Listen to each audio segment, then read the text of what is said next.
Segala kritik, cercaan, cemoohan publik pada Presiden Jokowi, ini menunjukkan apa? Ini fenomena apa, Pak? Ya, seperti saya katakan pada beberapa episode sebelumnya, ini karena sudah keterlaluan kerusakan yang dibuat, terutama di bidang demokrasi dan konstitusi, gitu ya, tanpa menghilangkan prestasi-prestasi yang telah dibuat. Sehingga keterlaluan ini seperti dikatakan sahabat saya Pak Rias Rasid dalam sebuah podcast itu, kita tidak tahu bagaimana memperbaiki yang sudah rusak terlalu jauh ini. Yang tersisa dari agenda reformasi, dari semangat reformasi itu sudah tidak ada di zaman akhir Pak Jokowi ini, gitu. Ini menurut saya sih, ya bukan, kan ada yang mengatakan itu seperti terjadi kehancuran akhlak ya. Menurut saya ini bukan kehancuran akhlak. Iya, saya juga ingin bertanya begitu. Apakah ini kehancuran akhlak atau justru kita mendapat gambaran bahwa di akar rumput sejatinya rakyat juga paham apa yang dilakukan oleh seorang presiden atau elit negeri ini, Pak? Iya, ini rakyat paham. Tetapi dulu kan selalu dibangun counter ketika rakyat akan menyampaikan kritik, dibangun counter dengan semacam pendapat-pendapat tandingan yang emosional, gitu ya. Sehingga apa yang terjadi sekarang ini menurut saya bukan kehancuran akhlak, tetapi perlawanan secara nahi mungkar.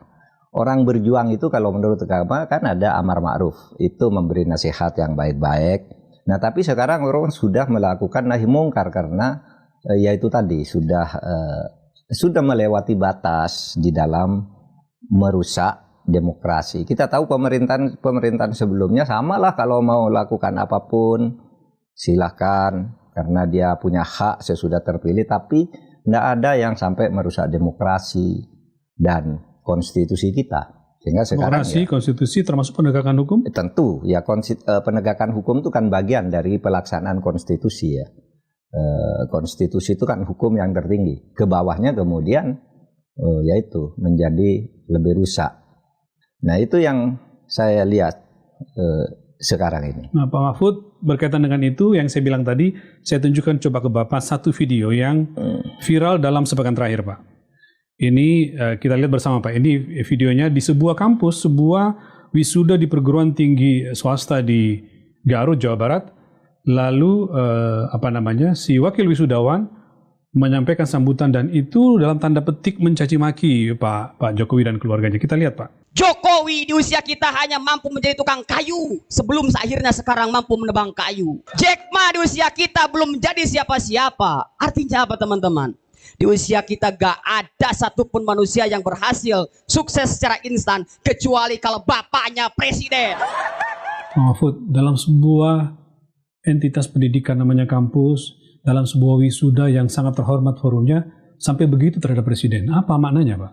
Ya itu karena sudah keterlaluan, dan ini memprihatinkan. Karena di kampus itu ada sebuah tradisi akademik, ya, tidak boleh mencaci maki di dalam forum-forum tertentu. Forum tertentu itu misalnya wisuda, pengukuhan guru besar, sidang senat terbuka, itu tidak boleh ada caci maki seperti ini. Nah, sekarang orang maki-maki sudah di kampus, di forum-forum guru besar, di wisuda kayak gini. Nah, ada di wisuda orang sampai boleh memaki-maki begitu. Itu kan satu acara yang hikmat. Di luar acara protokol yang sangat ketat, penuh wibawa keilmuan, wisuda itu mungkin hanya boleh menyanyikan satu lagu kenangan wisudawan yang sangat mendalam gitu ya. Itu pun di akhir. Ini pidato resmi, bisa mencaci maki seorang presiden. Di kampus-kampus sekarang begitu, karena kalau di kampus guru besar itu ngomong lalu ditandingi dengan omongan lain gitu, sehingga sopan santun menjadi turun, dan ini harus dibersihkan pada masa mendatang dari dunia akademik kita ya. Dalam skala yang lebih berbeda, mungkin sedikit agak berbeda dibanding yang keras sekali tadi di wisuda di Jawa Barat itu. Wisuda di UGM dan di UI pun bulan lalu juga menunjukkan gejala yang hampir sama, Pak. Meskipun ini tidak langsung kepada Pak Jokowi. Ketika para wisudawan atau sejumlah orang itu dari kalangan generasi Z itu Gen Z secara tiba-tiba membentangkan gambar peringatan darurat Pak Mahfud. Ya. Yang sedikit banyak itu mengarah kepada presiden. Dan disaksikan oleh ribuan orang yang Anda sebut sebagai forum terhormat. Ini ada Pak wisuda di UGM maupun di UI, kita lihat Pak. Demikian, berakhirlah sudah rangkaian acara wisuda program sarjana dan sarjana terapan Universitas Gadjah Mada periode 4 tahun akademik 2023-2024. Akhirnya kami ucapkan selamat siang dan terima kasih atas perhatiannya. Jayalah terus Universitas Gadjah Mada.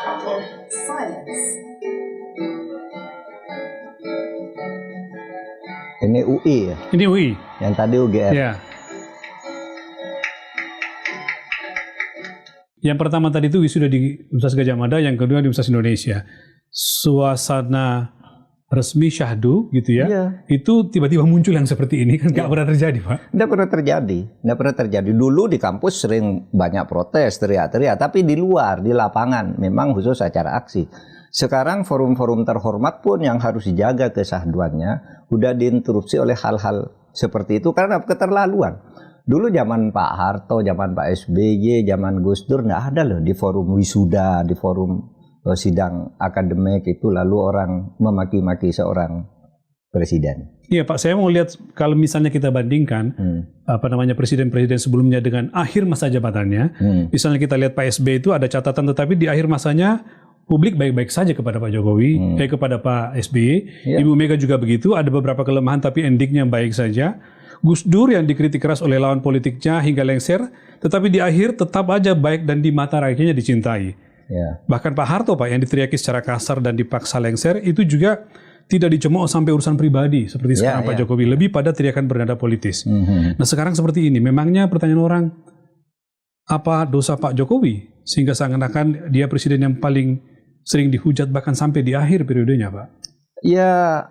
Ya saya tetap dengan segala hormat Pak Jokowi itu presiden pilihan rakyat yang sudah banyak berprestasi ya bagi bangsa ini. Pak Mahfud mengakui itu ya? Saya mengakui berkali-kali. Dan itu terlihat tapi dia itu berlebihan. Dari sisi? Dari berlebihan membangun kekuasaannya itu sehingga dia seakan-akan raja gitu loh. Setiap omongannya itu lalu dipaksakan seakan-akan benar. Setiap pikirannya meskipun spontan lalu dianggap sebagai itu program negara.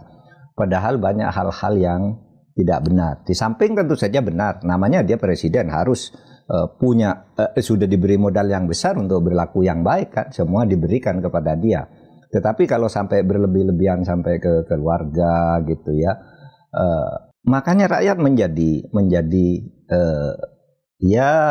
kalau muak gitu mungkin terlalu mual sedikit lebih rendah dari muak gitu. Nah itu yang terjadi karena berlebihan Mas.